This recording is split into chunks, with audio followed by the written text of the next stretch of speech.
Before we dive into the story, comment below where you're watching from, and don't forget to like and subscribe for more HFY sci-fi stories. The raiders thought it would be the easiest job of their lives. A small transport. No military escort, no warships nearby, no security drones. Just a civilian school shuttle crossing the outer colonies.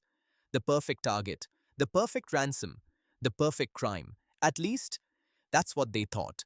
3 minutes later, half of them were dead. And they still had no idea what they had captured. The school shuttle Morning Star drifted quietly through the blackness of space. Inside, 37 children occupied the passenger compartment. Some were talking, some were playing games, some were sleeping. To any observer, they looked completely ordinary, just children heading home after another school day. The oldest was 16, the youngest was 7. Nothing remarkable, nothing dangerous, nothing threatening. The pirates disagreed. From the bridge of the raider vessel, Blood Fang, Captain Wag smiled as the shuttle appeared on his sensors. His yellow eyes narrowed. Easy money. His crew laughed. No weapons, no escort, no resistance. Exactly the kind of target pirates loved.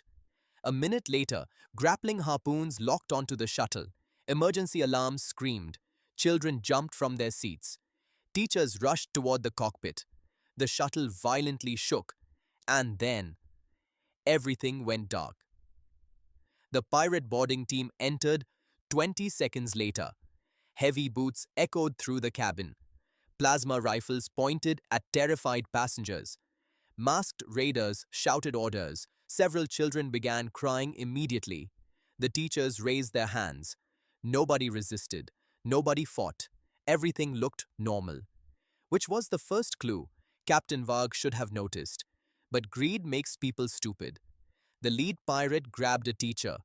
Who's in charge? The woman trembled. No one. Please don't hurt the children. The pirate laughed. We're not monsters. A second pirate looked around the cabin. We'll sell the rich ones first. More laughter. Several students exchanged glances. Not fear, not panic, glances. Like they knew something, like they were waiting. A 12-year-old human girl sitting near the back quietly closed her tablet. Her name was Emma Ward. She had blonde hair, brown eyes, and the calm expression of someone watching a predictable movie. Across the aisle sat 13-year-old Marcus Reyes. He sighed, actually sighed, as if this kidnapping was an inconvenience. A pirate noticed. You think something is funny? Marcus shrugged. Not really. The pirate slammed the butt of his rifle against a seat. You should be scared. Marcus looked genuinely confused. Why? Several children suddenly looked away. Trying not to smile, the pirate stepped closer. Because we're pirates. Marcus blinked, then nodded slowly. Oh. The pirate grinned. Now you understand. Marcus leaned back. No. The pirate's smile disappeared. Meanwhile, on the bridge of the Blood Fang, Captain Wag received a notification. A passenger manifest. Standard procedure. Useful for calculating ransom values. He opened the file casually, then froze. The first name, Emma Ward, daughter of Admiral Owen Ward, Supreme Commander of Earth's Third Fleet. The second name, Marcus Reyes, son of General Isabella Reyes, hero of the Titan Wars. The third name, Alicia Blackwell, granddaughter of Nathan Blackwell. Wag stopped breathing. Nathan Blackwell. The name alone carried nightmares. Entire pirate fleets disappeared because of that man. Entire criminal empires collapsed. The Reaper of the Outer Rim. Wag scrolled faster. More names, more military families, more government families, more heroes. And then he understood. This wasn't a normal school shuttle. This was a military academy transport. The children of Earth's most powerful commanders. His face turned white. Oh no! One officer looked over. What? Wag slowly lowered the datapad. We captured the wrong children. Back in the passenger compartment, the pirates still didn't understand. One raider grabbed a little girl, maybe 8 years old, Tiny, curly black hair, holding a stuffed animal. The girl looked terrified. The pirate laughed. See, this one understands fear. The little girl looked up. Do you know my daddy? The pirate smirked. No. The girl nodded. You probably should. The pirate laughed harder. Then the shuttle speakers activated. A voice filled the cabin. Cold, calm, professional. Attention pirate vessel Bloodfang. Every pirate froze. The voice continued. This is Admiral Owen Ward of the United Earth Defense Fleet. Emma closed her eyes. Oh boy. The voice wasn't angry. That was the scary part.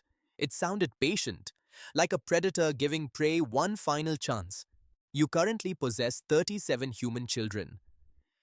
Silence filled the shuttle. The Admiral continued. I strongly recommend returning them immediately. Captain Varg swallowed. Every pirate suddenly looked nervous. One officer whispered, How did they find us so fast? Nobody answered, because nobody wanted to admit the truth. Earth had known almost immediately. The school shuttle transmitted distress signals automatically, and every military commander with family on board had received the alert. The response wasn't measured, it wasn't political, it wasn't diplomatic, it was personal. Across 3 sectors, human fleets had already begun moving.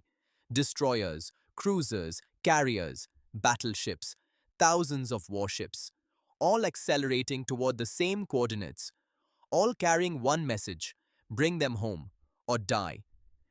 Captain Varg wiped sweat from his forehead. Then he made the worst decision of his life. He laughed. Tell the Admiral to negotiate. The transmission officer stared. Captain, now. The officer obeyed.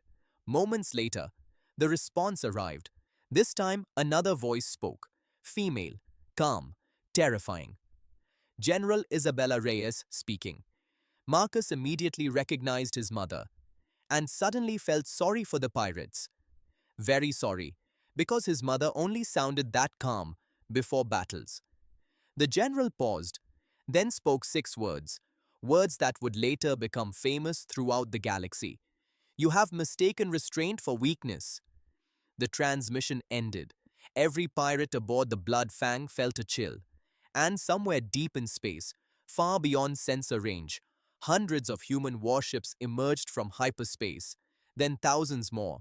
Then thousands more. The stars themselves seemed to fill with steel. And for the first time, the pirates realized they hadn't kidnapped children. They had declared war on humanity. And humanity was already on its way.